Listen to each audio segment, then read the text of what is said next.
Hey everybody, it's Kyle. Hey, I'm wearing my sunglasses today because I'm going to tell you a story about something that is probably going to make me a little bit emotional, and I'm not sure I want to share the eyes with you during this story. But anyway, I was chatting with a friend last night, and I was reminded of a few years ago when I presented at an autism event, and afterwards was standing at a booth chatting with people about the presentation and other people that were coming up and talking to me.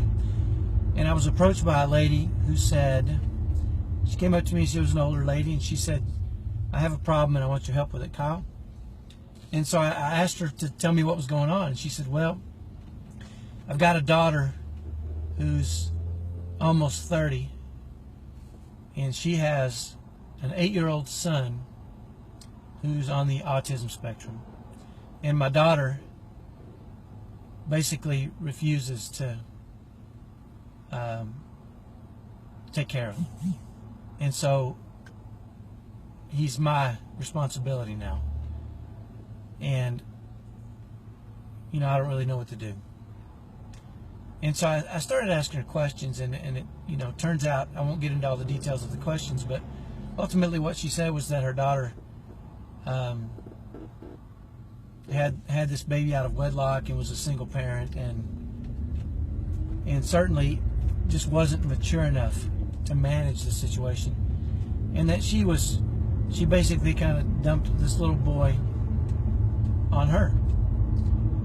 And you know, it was really interesting to me because the more she talked, the more I just felt like she needed something different from me at that moment. And so I asked her, I said, "Why are you taking care of the little boy?" And she said, "Well, because I love him. And if I don't take care of him, I'm not sure anybody will." And, you know, at that point, I realized what she needed. And what she needed was what I think all moms who have children that are on the autism spectrum need. And that's this. And this is what I told her. First of all, I asked her if the little boy was verbal, or, you know, how much he could talk, and she said he wasn't very verbal at all. He could say a few words, but really not a lot. And so I said, well, the first thing I need to do is tell you that if he could, he would tell you, first of all, thank you. Because without you, that little boy wouldn't have much of a life at all. You know, obviously his mother isn't really capable of taking care of him, but you've accepted that responsibility.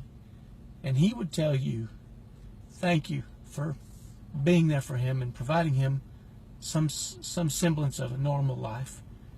Because without you, he's in real trouble.